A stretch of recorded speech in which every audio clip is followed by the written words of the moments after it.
going on, guys? And I hope you're having a beautiful day. And I just got in some more upgrades, so this is going to be a real quick video. I'm going to do a little sound testing. And so what I got,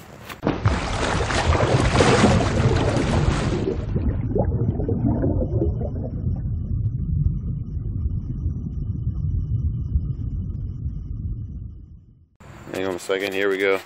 Okay, so box is upside down, but you know, AFE power. So AFE power, and let's see, open it up.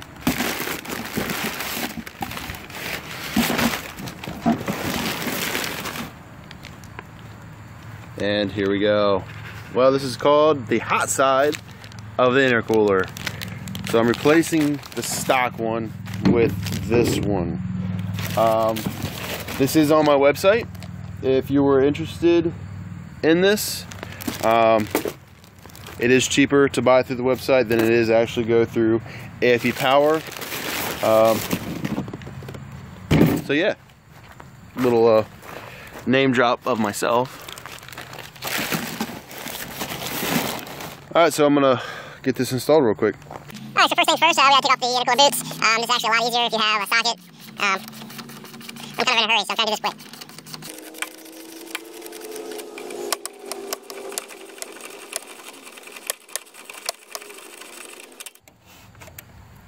A lot of times these boots, when you get them clamped on there, they're really tight, so you kind of gotta break them free. Alright, so I'm gonna pull this boot off real quick. Alright guys, so it's in. There it is, AFE power. And I didn't use the boot. It comes with a new boot. I didn't use it yet. I probably will, but in a later video, I gotta pull the turbo, and I'm putting a new wicked wheel in it. So for right now, I'm just gonna leave it like that. These bolts down here on this bottom, the bottom boot, they're a little difficult to get to. I recommend when you're doing this bottom boot, that you use a really long extension. Hopefully yours are turned in the right way. I've taken mine off many times, so mine's kind of like positioned how I would like it.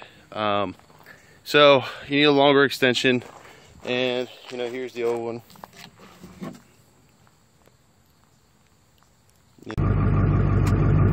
Alright guys, so this is first start up after just getting done with that install. The truck's still cold, but we're gonna go ahead and go anyway. I'm kind of in a hurry, so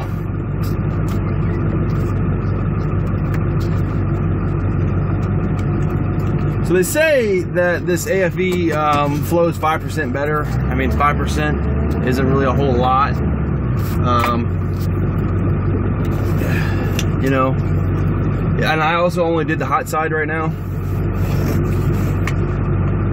So yeah, so I only did the hot side. I'm gonna be doing the cold side just to do it. It's a new pipe on. There is a little bit more in-cab turbo noise. It's probably due because there's not any insulation on it, which I kind of expected that, but I wasn't sure.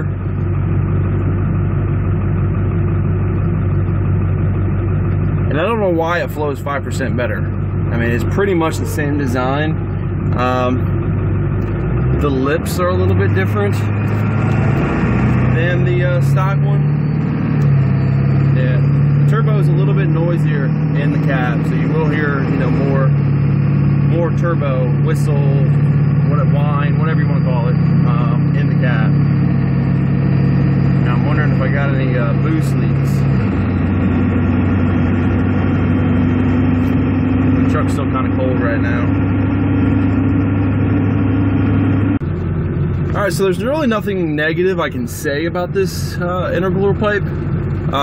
It is an intercooler pipe, so there's nothing really negative about it. I think the price of it was $189 for one side. Now I think it was cheaper if you bought both sides at the same time. You know, versus paying $189 for one side and $189 for the other. It was cheaper. I'll there's traffic. So, I mean, it's an upgrade. It's a very minor upgrade. You're not gonna get a whole lot of out of it. The biggest advantage early out of it is to just make your engine bay look better. You do get the 5%. You do get the 5%, you know, better flow. I'm just doing a test drive. I had to go to a meeting anyway. So,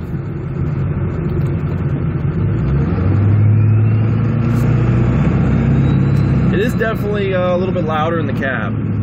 I can definitely tell a difference. And it's got to be just because of that, the heat shield taken off of it. It looks a lot better under the hood. Now, I mean, I'm not being sponsored by anybody, you know, so nobody's paying me to talk to you guys about it. This is AFE.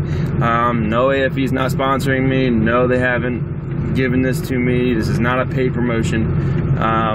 It's just my personal opinion. I do have quite a few things from AFE, and generally it's just because I like their build quality.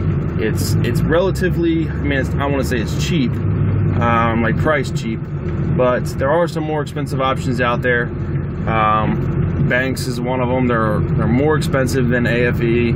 I do have the manifold from AFE. I do have the wastegate actuator from AFE. I have the intercooler pipes. I mean, I just have quite a few things, and I am gonna get the hold on.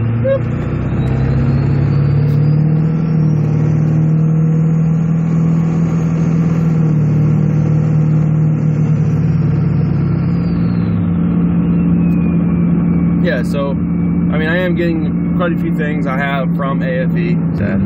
It's just my personal opinion, and you guys are welcome to your own. So I'm curious what you guys have to say about it, though. You know, do you think it's worth it? You know, do you feel that what I've shown you is worth it to buy this pipe? Would you buy this pipe?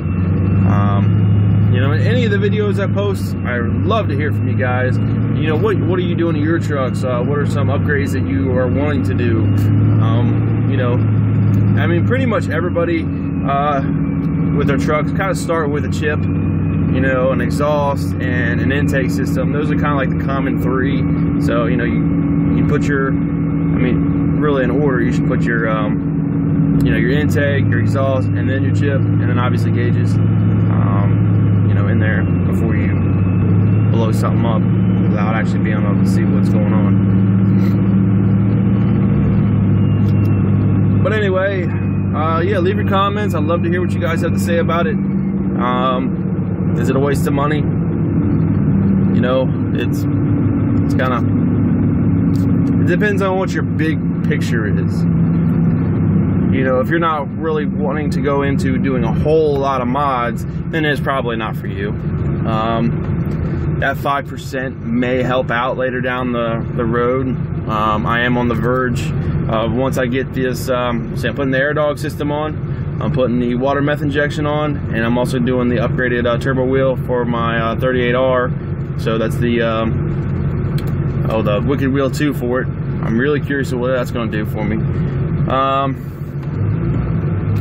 So it depends. In my future, probably, I'm not sure what mods I'm going to go to after I put these on, because I'm really close to needing, I don't have forged rods, I have PMR rods, and I really need to either do the forged rods or they have billet rods, and just redo my whole motor and just get it done and out of the way. I'm not sure yet. I'm close though, I'm close to needing it. Just because these PMR rods are not rated for very high horsepower. I've never had my truck dynoed, so I don't know what it's at. I don't have a whole lot of upgrades done, but if I went to do injectors, I would probably just I need to do my motor first before I do injectors, just to be safe. I really don't want to have to buy a new block or new heads. So, but when I get after this little road trip right here, I'm trying to make this video kind of short and sweet. It's been a little long. It's going a little longer than I wanted to. But when I get back, I'm gonna look up the kind of the stats of what AFE has to say about this thing and what that 5% does, and just their general. I'll read off that what they had to say about it.